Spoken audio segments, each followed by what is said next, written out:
Hello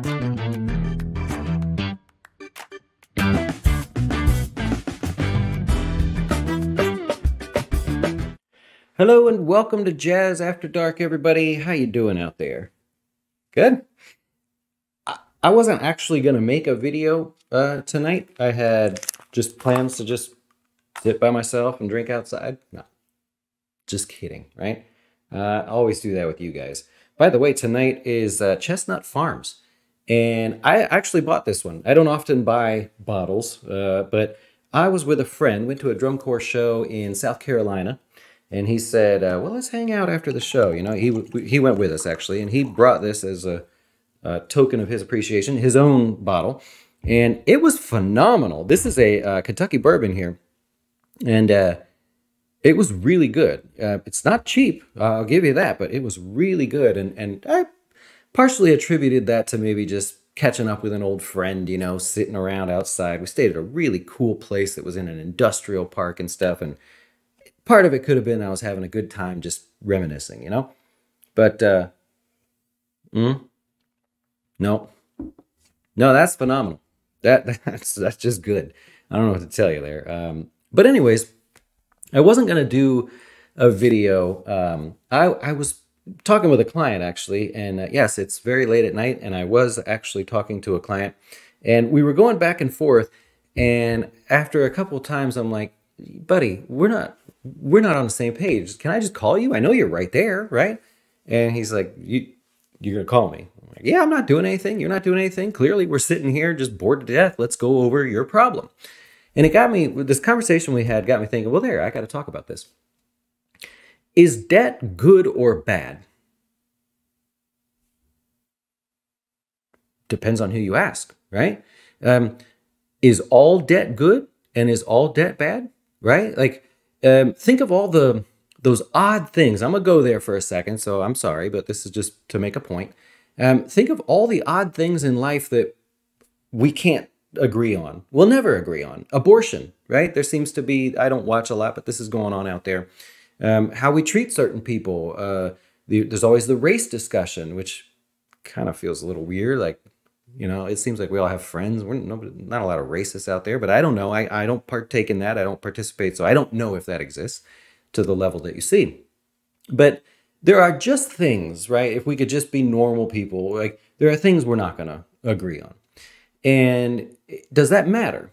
And so whenever I talk to a client about debt, I sort of hold back. You know, I find that I kind of just sit and listen for a little bit and see if I can tell where they stand on debt, because it's not my job to convince you if the debt is good or bad. My job is to make sure you have more money and consistently have more money. And if you go this direction, you ended up with more money than if you went that direction, right? That's what I do. And so anyways, this client in particular sort of feels like we've become friends over time. I've never met this person, but it's how we roll here. The choice was, should I pay off my mortgage knowing that I'm going to buy this other house and I'll be close to retirement and so kind of like to pay cash for that house? Or since I've got some time, should I take that same dollar and instead of putting it to the mortgage, would I be better off either investing it, saving it, stuffing it under the mattress? We can think about what to do with it, but would I be better off doing something else besides paying off the house? And he's like, I can't get this around my head. If I pay the mortgage off, I'll have the equity in the house and I take the chance that the value is the same or higher when I retire. If I don't pay that off, I'll have a little bit of a balance left when I sell. So I'll have less equity in the house to go put down on the other house. I'll have to pull some cash. Therefore, if I save the cash, I'll have the money. And a lot of us think like, dude, it's apples and oranges because we know you don't have a high interest rate and we know what, basic, risk-free returns are out there. And so I was making a point, he was making a point, and I'm like, we're not on the same page, but I think we are here. So we talked about it. And the way I worded it, I thought may come across to people. Like, I'm not saying that if you agree to pay the debt off and your wife doesn't, that someone's right and someone's wrong. I'm saying go debate that all you want, but I'm going to look at your balance sheet. Remember, I always joke about this and people give me a hard time, but I think of your personal finances as a corporation thinks of their balance sheet. And it's not because it's right. It's just because I look at corporate earnings and I see what they're doing and I'm like, oh, look at that, right? Look how they move that money. I looked at all of Donald Trump's tax returns, not to find something that I could praise or argue about, but to go, man, look what he did. Look what he did. And I did the exact same thing, by the way. When I learned about that, I went and bought an airplane, not a jet, nothing like that. But I used the same tax advantage that he did. And I'm like, I don't have that kind of money, but can I do the same thing? And it worked out. So I look at your balance sheet and say, if we do it this way, come to the bottom line. What do we end up with? And if we do it this way, let's go to the bottom line. What do we end up with? Now, all of that's a long way of saying, I have an example. If your mortgage is 3.5%, and you know that put extra dollars towards it, that you could get that thing pretty much paid off in 5 years, right? So naturally, this is not a young person that just got a mortgage. If you know that, what is the return for doing such? It's kind of a basic math question, right? If it's 3.5% and you put an extra dollar on there, that dollar goes to principal, meaning you had a return of 3.5% on that dollar, right? Cool. If you choose not to pay off that debt, you don't necessarily have a return by putting it somewhere else, because you could put it under your mattress, in which case you lost money. All but 1 year, actually, in the last 30 years, would you have lost money on cash? Believe it or not, fun fact, there was 1 year in the last 30 years, I'll say 20 years because I'm not sure it was 30. Last 20 years, there was 1 year where cash returned more than anything you could have invested in. Did you know that?